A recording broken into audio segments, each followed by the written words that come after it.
bhagavato arahato sama sambuddhassa. Namo tassa bhagavato arahato sama sambuddhassa. Namo tassa bhagavato arahato sama sambuddhassa. Nak santi pata tanaya, nak pita napi Pandawa, antakena dipanasa, nati nyati sutanata, eta mata wasang nyatwo, pandito sila sangwuto, nibbana manang magang, kipamewa wisodaye ti.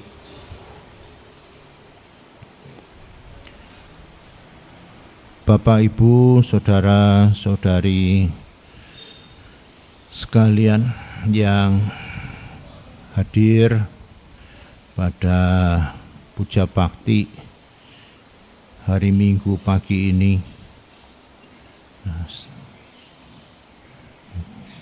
ini kesempatan buat kita untuk bertemu dan kesempatan untuk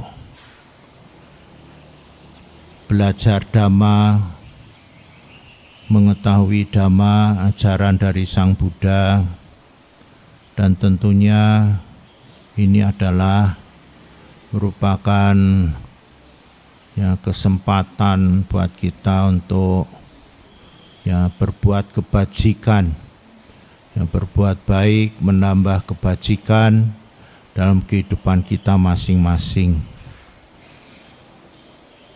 Ya, Bapak, Ibu, saudara sekalian, memang kita perlu untuk selalu dan berulang kali bolak-balik kita itu belajar Dhamma supaya kita bisa mendalami apa yang ajaran Sang Buddha itu, dan tentunya bisa membuat kita bertambah keyakinan dalam kehidupan kita masing-masing. Ya, silakan sana, silakan. Tidak usah, langsung saja.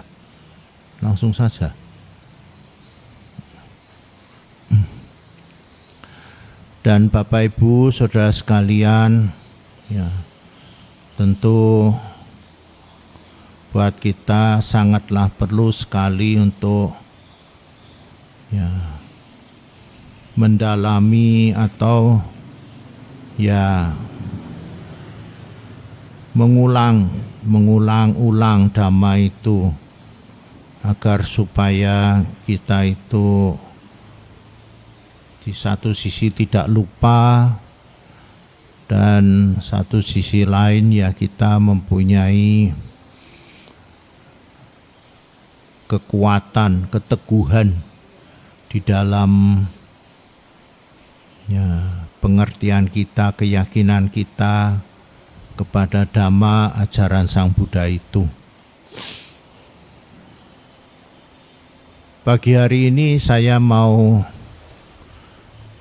mengisi uraian Dhamma ini dengan satu kisah Mungkin Bapak Ibu sudah pernah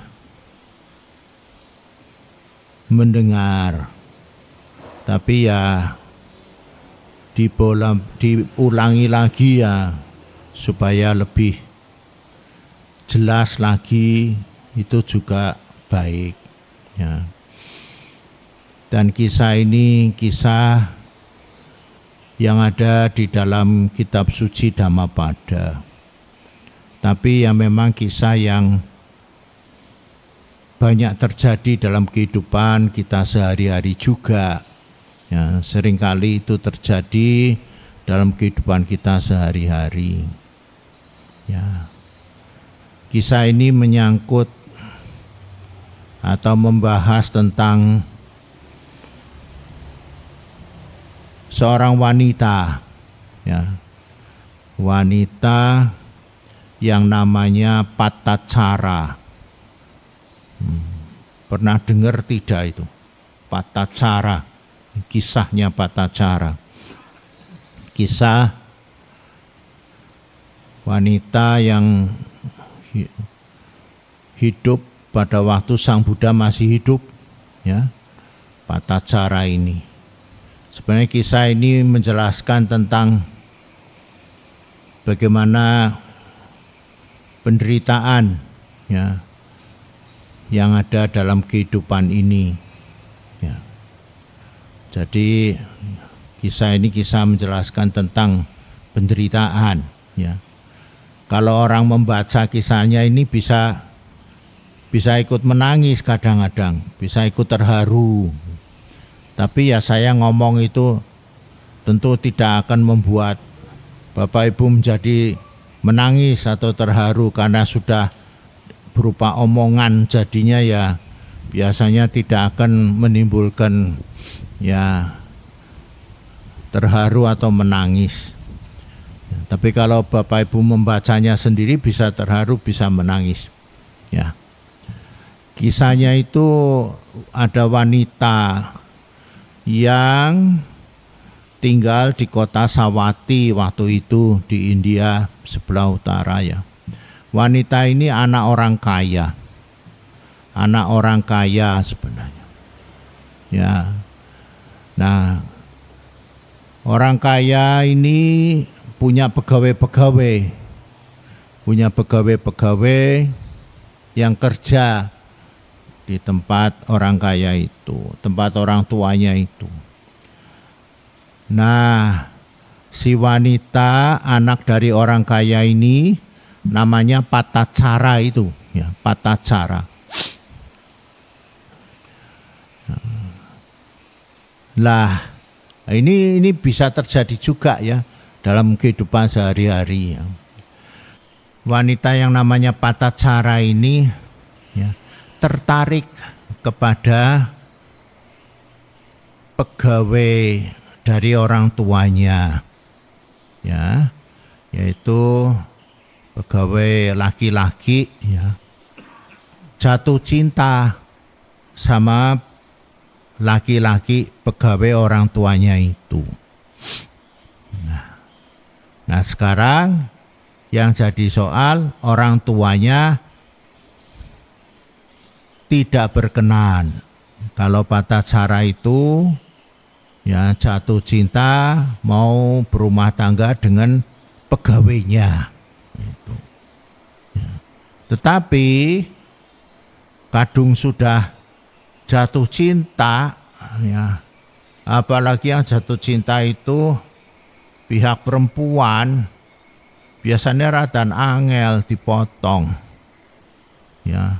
Ini bukan ninggol ibu-ibu loh, ya. Kalau bapak-bapak mungkin masih bisa diomongin macam, ibu-ibu anggar susah, sudah kadung cinta, sudah terlanjur cinta, sudah wes, ya. Jadi karena wanita Patacara sudah terlanjur cinta sekali, wah sudah, pokoknya enggak mau diomongi apa saja sama orang tuanya, enggak bisa. Nah, jatuh cinta, betul-betul jatuh cinta, ya. Ya enggak tahu persisnya, ya. Wong yang ngerti ya perempuan-perempuan. Saya ora melu-melu.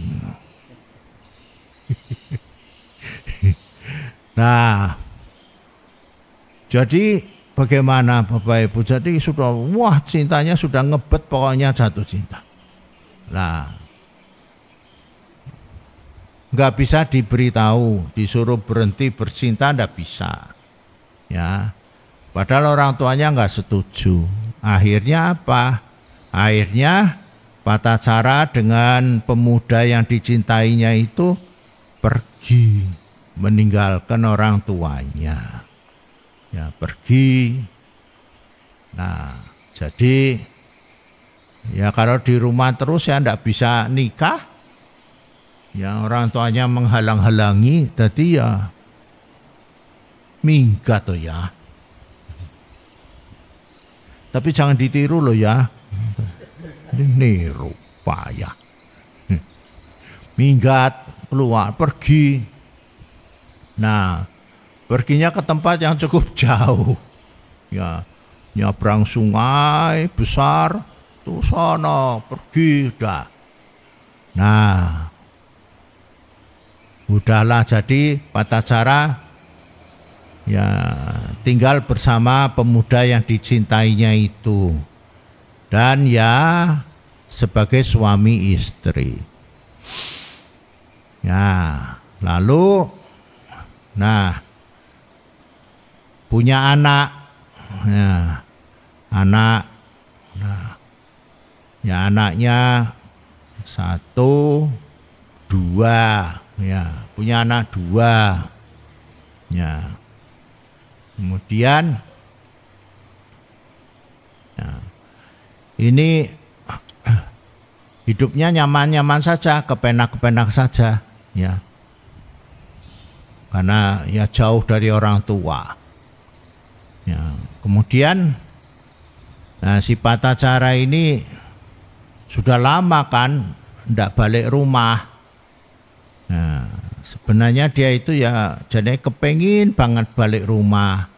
Ya, kepengin ketemu orang tuanya. Ya, kangen sekali sama orang tuanya.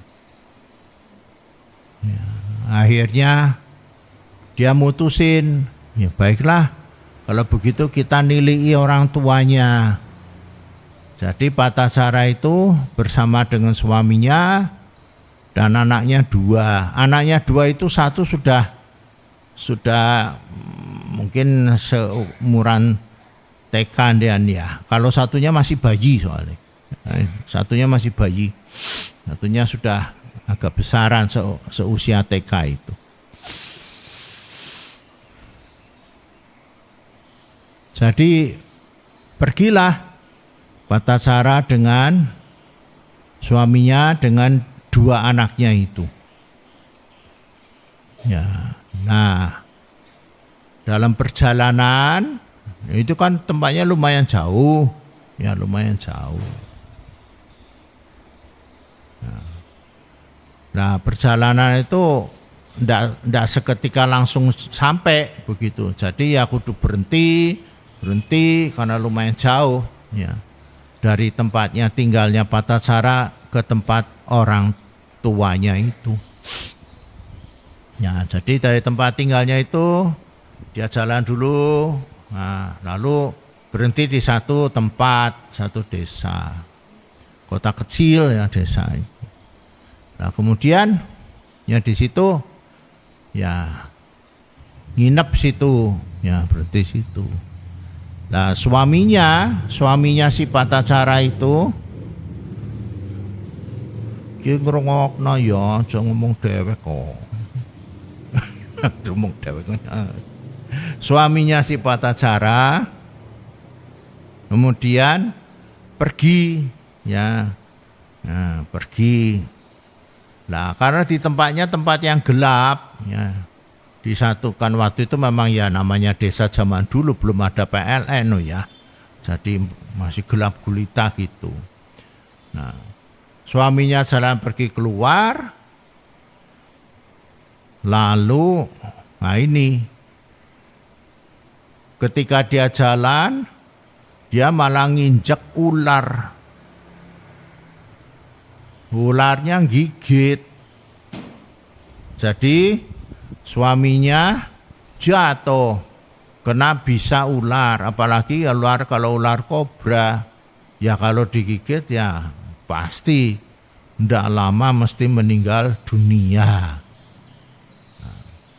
Ditunggu tidak datang oleh Patacara itu. Akhirnya Patacara nyari suaminya itu. Lah sudah ketemu suaminya malah sudah jadi mayat. Karena digigit ular kobra. Sedih sekali. Suaminya meninggal dunia. Ya, jadi dia sudah menderita, sedih. Waduh, gimana ya? Nah, tapi Patacara mikir, ya udahlah sekalian pulang aja ke rumah orang tuanya, wong sudah separuh jalan. Ya, jadi tetap saja Patacara, ya suaminya yang sudah meninggal itu ditinggal. Padahal dia sedih banget karena suaminya sudah tidak ada. Lalu Patacara, ini hal yang biasa juga ya Bapak Ibu.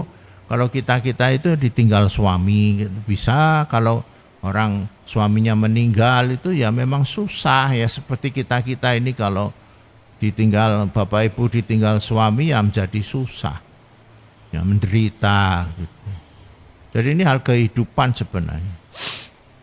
Kemudian Patacara bersama dengan 2 anaknya yang masih kecil-kecil itu ya melanjutkan perjalanan mau pulang ke rumah orang tuanya.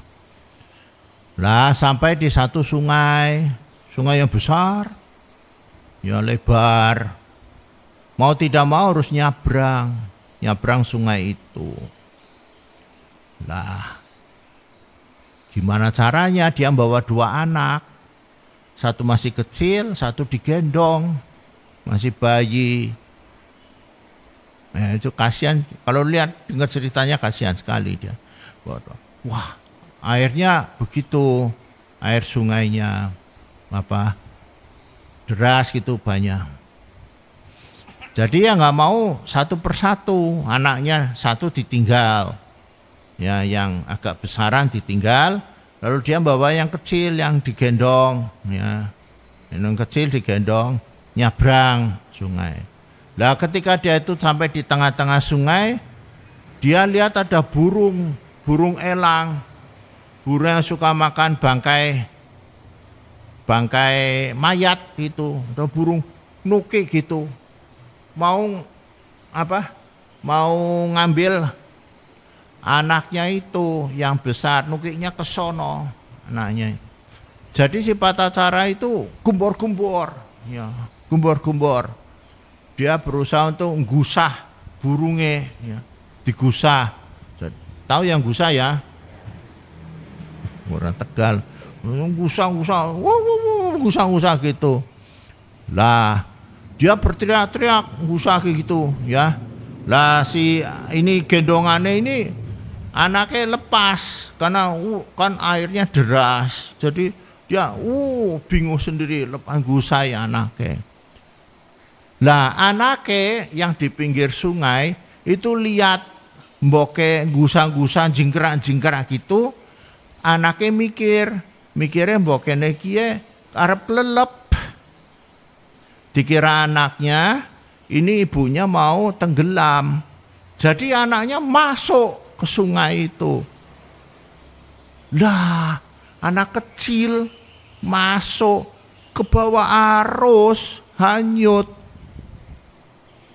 Anak itu punya pikiran mau nolong ibunya yang berteriak-teriak itu, minta tolong, gusah burung itu, gusah burung elangnya itu. Akhirnya ya anak itu jadi hanyut. Nah, lah si Patacara bingung lagi lihat anaknya hanyut, dia ngejar anaknya yang hanyut itu. Anaknya yang kecil ketinggalan, benar-benar diambil burungnya itu. Jadi burungnya itu ndak ngambil anaknya yang besar, malah ngambil anaknya yang kecil. Cukut mabur. Lah ibunya kaget lagi, waduh, anaknya yang besar sudah hanyut, anaknya yang kecil dibawa burung elang itu. Wah, dia menderita sekali. Sedih sekali, sangat sedih. Dia susah banget gitu. Anaknya 2 itu hilang. Akhirnya Patacara ini sampai ke seberang sungai, ya sudah sampai sungai. Dia sedih banget, suaminya udah tidak ada, anaknya 2 tidak ada. Nah, dia menderita sekali ya, menderita. Bisa dibayangkan ya nanti kalau kita seperti itu ya, ibu kayak gitu yang wah ngalami kayak gitu ya. Waduh, susah sekali orang hidup itu ya. Kok sampai seperti begitu. Kemudian si Patacara jalan ya sambil nangis, sambil menderita itu mau ke tempat orang tuanya. Nah kemudian di tengah jalan ketemu sama orang-orang penduduk kampung. Penduduk kampungnya ngomong cerita, ya pada ngomong itu baru ada semalam ada kebakaran di kampung situ. Ya, ada kebakaran, apinya besar sekali sampai banyak korban. Lah, Patacara dengar begitu lalu dia tanya, kebakaran di mana? Ya di situ kampung itu. Ternyata di kampungnya orang tuanya. Orang tuanya itu kampungnya kebakaran. Lalu dia tanya, lah siapa yang jadi korban? Lah orang itu cerita.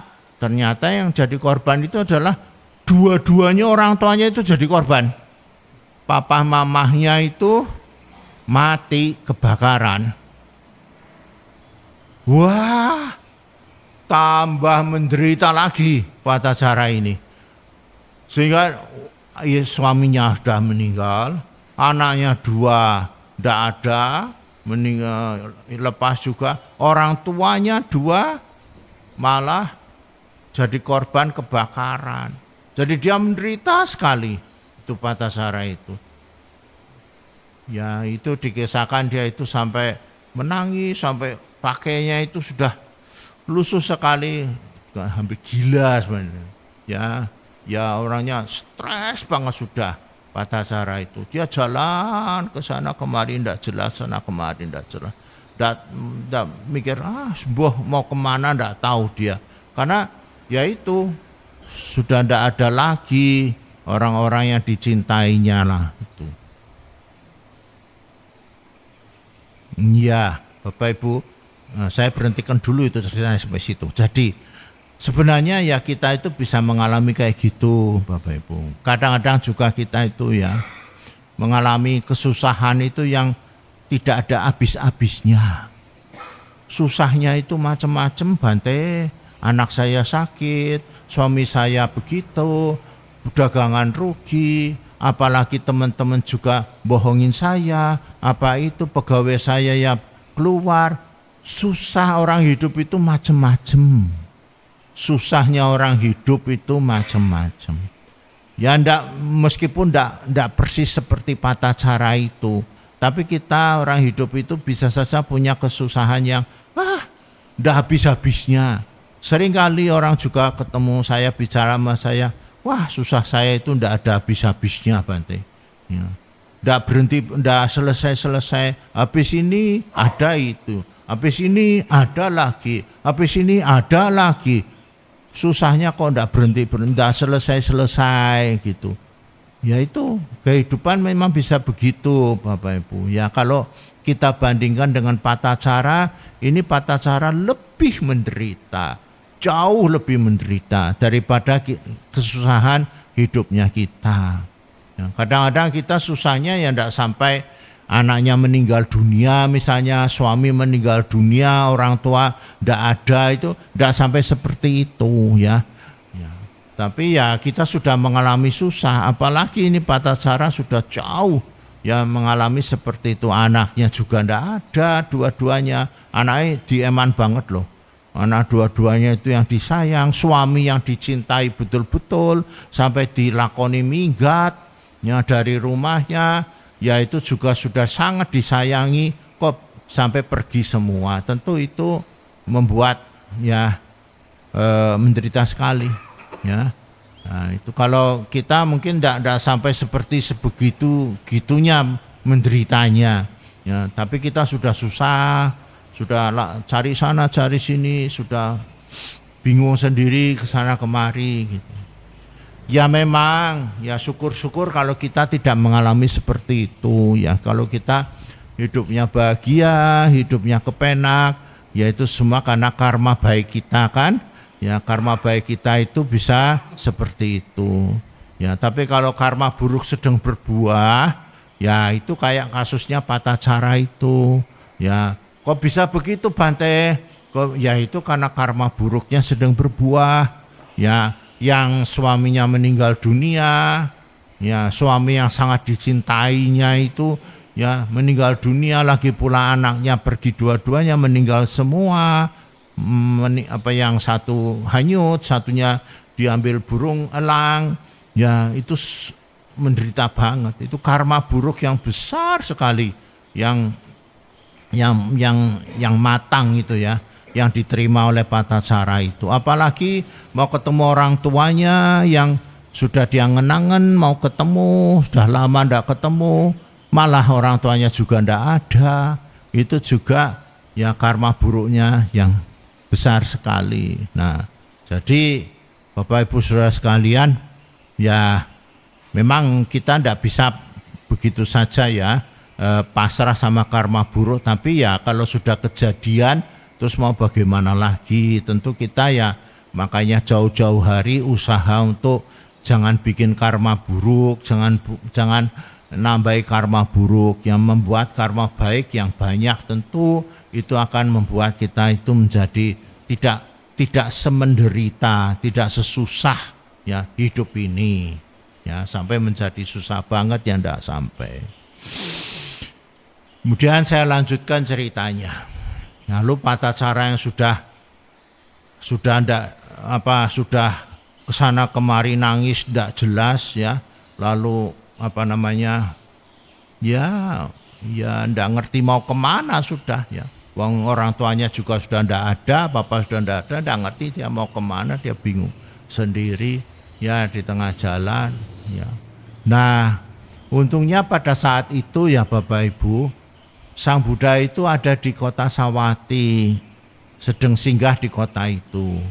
Banyak orang datang ketemu Sang Buddha, banyak orang datang untuk bertemu dengan Sang Buddha, mau mendengarkan khotbah dari Sang Buddha. Jadi kemudian Patacara tuh ngikuti orang yang banyak ke sono ya, ke tempatnya Sang Buddha, dia ikut saja di belakangnya. Meskipun dia susah, menderita sekali, nangis, terus dia ngikutin orang-orang yang pada pergi menuju ke tempatnya Sang Buddha itu. Lalu Patacara itu sampai ke tempat Sang Buddha, dia nangis. Lalu dia diundang oleh Sang Buddha dan mendekat pada Sang Buddha. Nah, itu kata-katanya bagus, tapi saya tidak kepenak. Susah, kadang-kadang kasihan gitu, kasihan untuk ngulangnya itu. Ya yang jelas ya Patacara itu mengisahkan itu, kemudian Sang Buddha mengatakan, disinilah kamu bisa mendapat perlindungan, di tempat inilah kamu bisa mendapat perlindungan gitu. Saya akan melindungi kamu. Saya akan melindungi kamu. Ya, dari situ Patacara tenang pikirannya, karena merasa ada yang mau melindungi saya, ada yang mau mengayomi saya, mau bantu saya. Jadi dia nangisnya sudah berhenti, lalu pikirannya jadi tenang sekali, Nah kemudian setelah pikirannya tenang ya, tapi kata-kata itu bagus, saya kalau ngulang rada mesake soalnya. Karena Sang Buddha mengatakan, kasihan itu bahwa saya akan melindungi kamu, Jadi Patacara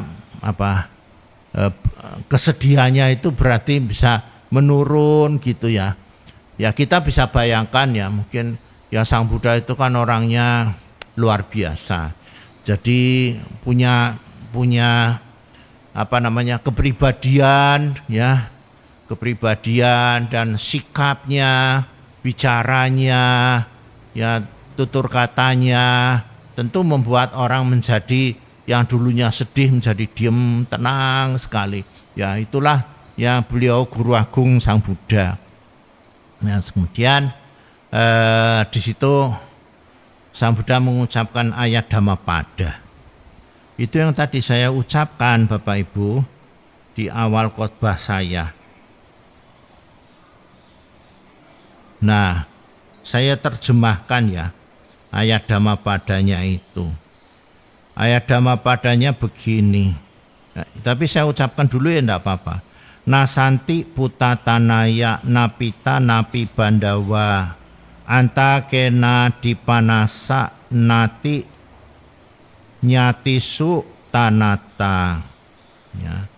Di sini Sang Buddha mengatakan bahwa ya anak-anak kamu sudah tidak ada, ya, sudah tidak bisa bersama dengan kamu lagi. Begitu juga ayah dan sanak saudara kamu juga sudah tidak ada, ya. Dan bagi orang yang menghadapi kehidupan, ya, tidak ada sanak saudara, tidak ada anak-anak, ya, maka ya sudah tidak dapat, maka tidak ada sanak saudara yang dapat melindungi kamu lagi, ya. Jadi beliau mengatakan, ya kamu sudah tidak punya orang tua, tidak punya siapa-siapa, ya tidak ada apa yang bisa melindungi kamu lagi, begitu. Lalu Sang Buddha mengatakan eta matangwa nyatwa pandito silawang sangwuto nibana gamanang magang kipamewa wisodaye. Setelah mengetahui kenyataan itu, jadi setelah kamu tahu memang ya sudah tidak ada yang bisa melindungi kamu, tidak ada yang bisa bersama dengan kamu lagi, maka orang yang berbudi dan orang bijaksana itu tidak akan menunda waktu. Untuk apa? Untuk menempuh jalan kebajikan, ya, untuk menempuh jalan kebajikan, ya, menuju kepada nibbana. Jadi di sini Sang Buddha mengatakan, ya, karena kita kita bisa saja, sebenarnya yang dimaksud kita bisa saja kehilangan segala sesuatu, kehilangan suami, istri, anak-anak, ya, ya. Akhirnya semua juga tidak bisa bersama dengan kita lagi. Oleh karena itu, ya, kita orang yang berbudi, orang yang bijaksana itu akan menjalani hidup ini, ya, di dalam jalan yang penuh dengan kebajikan, ya, untuk mencapai nibbana. Jadi kita yang hidup ini, ya, harus usahakan untuk menjalani hidup untuk menjalani hidup dengan penuh kebajikan. Banyak berbuat baik, banyak melakukan kebajikan untuk mencapai kebebasan dari nibbana. Itu maksudnya Sang Buddha seperti itu. Jadi ya kita memang tidak bisa mengharapkan siapa saja menolong kita, suami, istri, anak, orang tua, tidak bisa. Karena semuanya juga punya karma sendiri-sendiri, dia bakal meninggal dunia, dia bakal kemana-mana, silahkan. Yang bisa menolong adalah diri kita sendiri sebenarnya. Yang bisa menolong adalah diri kita sendiri. Dengan cara apa? Dengan cara kita banyak berbuat kebajikan. Ya, jadi itu maksudnya. Kalau kita banyak berbuat kebajikan, itulah yang akan menolong kita, yang akan membuat kita itu hidupnya itu menjadi nyaman, hidupnya menjadi bahagia. Itulah adalah kebajikan kita, ya, kebajikan. Jadi kebahagiaan itu bukan didapat dari orang lain, ya, dari anak atau istri atau suami, enggak, dari orang tua, tapi dari dirinya sendiri. Dirinya sendiri yang banyak berbuat kebajikan, itu yang akan menolong seseorang itu bisa mencapai kebebasan, yang bisa mencapai bebas dari penderitaan. Ya, itu maksudnya seperti itu. Lalu bagaimana Bapak Ibu Saudara sekalian? Patacara itu setelah mendengarkan khotbah ini, Bapak Ibu bisa bayang, Patacara setelah mendengarkan khotbah itu mencapai kesucian. Arahat, hebat loh, arahat itu kesuciannya tinggi sekali. Kenapa? Lah, kenapa kok mendengarkan khotbah ini kok bisa mencapai kesucian arahat? Mengapa? Nah, ada sebabnya. Sebab Patacara itu sewaktu zamannya sama Sang Buddha Padumutara, zaman Sang Buddha sebelumnya Gotama ini, sebelum Sang Buddha Gotama, beliau zaman sama Sang Buddha Padumutara. Jadi sebelum sama Sang Buddha Gotama ini ada sama Sang Buddha yang sebelum-belumnya gitu loh. sebelum Buddha yang Gotama yang sekarang ini kan Buddha ini Buddha Gotama. Nah itu sebelumnya itu ada Buddha-Buddha yang lainnya. Jadi Buddha itu bukan cuma satu Buddha Gotama, tapi zaman Buddha Padumutara, zaman Buddha sebelum Buddha Gotama ini, yaitu Patasara itu jadi bikuni. Jadi bikuni. Dan bagus sekali, dia betul-betul taat dengan dhamma dan winaya. Jadi menjadi bikuni yang sangat baik sekali. Meskipun belum mencapai kesucian, tapi bikuninya itu sangat tekun menjalankan dhamma dan winaya. Ya, sebagai bikuni, tahu ya bikuni, biku perempuan yang menjadi bikuni. Lah itulah yang menyebabkan beliau itu kemudian ya ketika mendengarkan khotbah Sang Buddha ini lalu mencapai arahat, mencapai kesucian arahat. Jadi Bapak Ibu Saudara sekalian,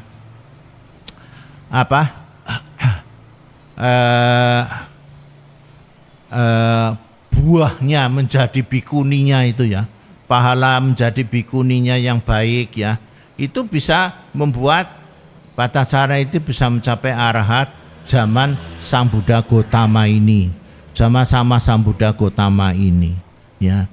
Nah itu Bapak Ibu Saudara sekalian, jadi kalau kita perhatikan semua ceritanya itu ya, bisa dikatakan bahwa Patasara ini bisa jadi punya karma buruk yang harus berbuah. Yang harus berbuah apa? Yaitu tadi anaknya meninggal, suaminya meninggal, orang tuanya meninggal, semuanya musibah semua, kena musibah semua. Dan itu karma buruknya sebelum beliau itu mencapai kesucian arahat, kesucian yang paling tinggi. Kalau arahat itu sudah bebas dari penderitaan. Beliau itu kalau meninggal dunia sudah tidak akan lahir kembali. Ini adalah Patasara, sehingga beliau betul-betul setelah mendengarkan khotbah ini beliau jadi tenang, ya, tidak menjadi menderita lagi dan jadi bikuni juga Patasara, ya, jadi bikuni beliau, ya, itu yang kisahnya Patasara. Jadi menjadi di samping itu Bapak Ibu juga bisa melihat ya, jadi menjadi biku, menjadi bikuni itu sebenarnya juga simpanan karma baik yang besar sekali, simpanan karma baik yang besar sekali, yaitu bisa membuat orang itu dalam kehidupan yang berikutnya itu menjadi orang yang mudah ya, gampang untuk ya mencapai kebahagiaan, mencapai kesucian batin itu, dan mendapatkan kebahagiaan dalam kehidupan itu mudah sekali. Ya meskipun karma buruknya tetap harus berbuah, tetapi ya akhirnya juga bisa mendapatkan kebahagiaan yang paling tinggi, yaitu mencapai nibbana itu. Ya itu kisah mengenai Patasara. Satu kisah sebenarnya yang ya kalau buat kita ya maksud yang buat kita itu ya, yang bisa kita petik ya, kesimpulannya dari ini adalah meskipun kita punya suami, punya istri, punya anak-anak, punya orang tua, tapi yang membuat hidup kita bahagia adalah diri kita sendiri Bapak Ibu. Diri kita sendiri. Jangan Bapak Ibu punya pikiran, wah suami saya yang membuat saya bahagia, orang tua saya yang menjadi bahagia. Kalau masih kecil juga pikirannya orang tua saya yang membuat saya bahagia, anak-anak saya membuat saya bahagia. Enggak begitu. Ya, karena yang membuat kita bahagia adalah diri kita sendiri kok.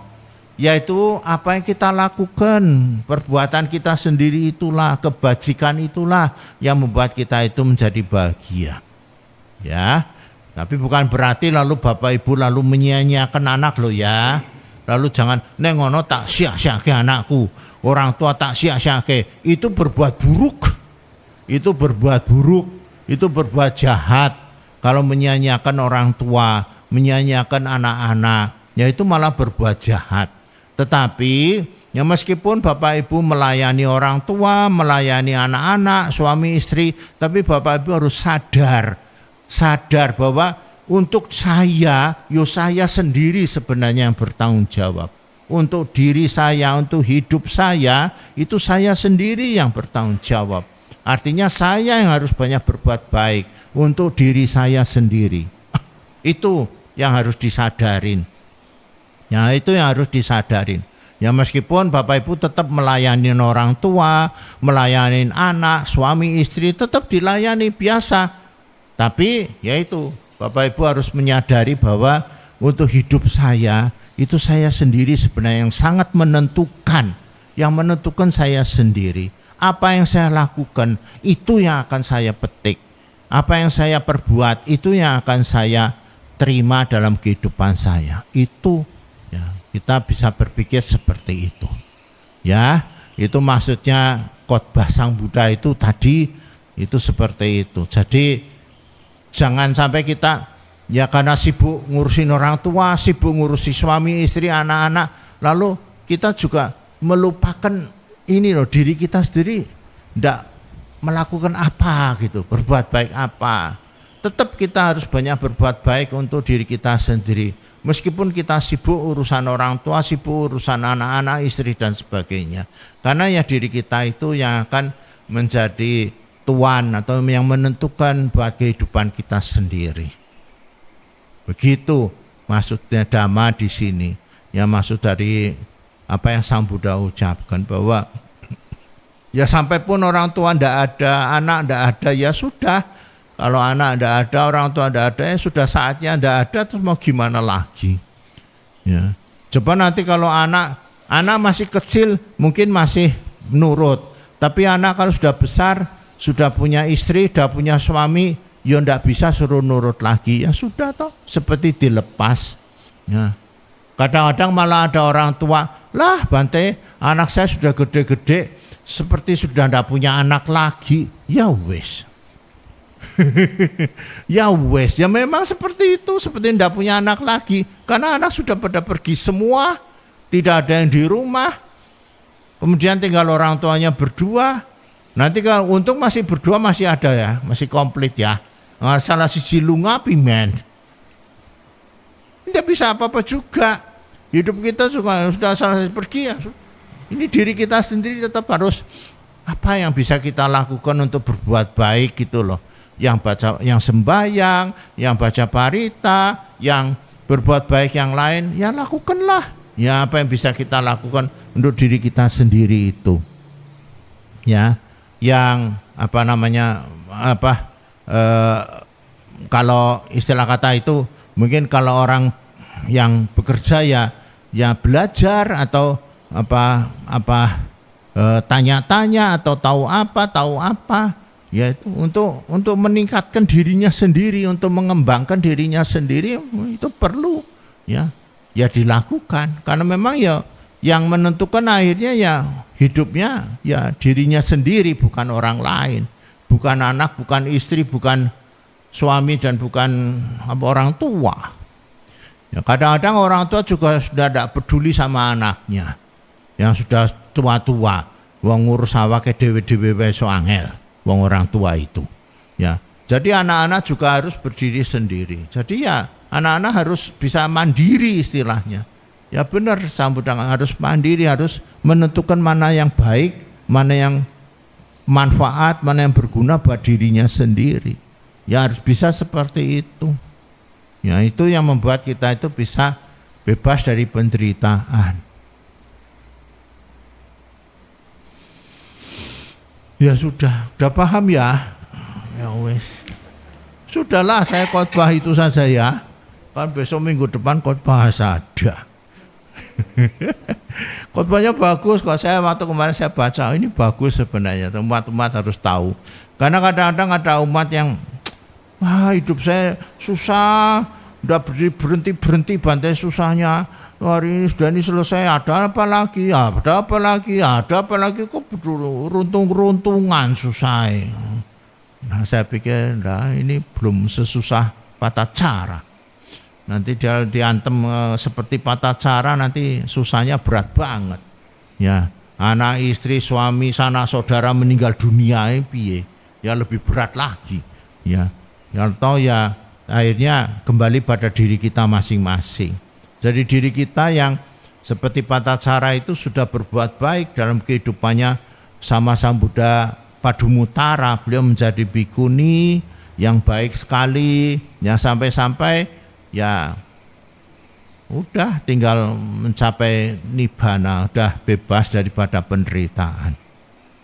Udah menjadi bikuni karena pernah jadi bikuni itu. Ya demikianlah Bapak Ibu, ya uraian dhamma dari saya pada pagi hari ini. Moga-moga kita semua sebagai umat Buddha ya selalu mempunyai tekad, niat untuk banyak berbuat kebajikan. Apa yang bisa kita lakukan, kebajikan itu.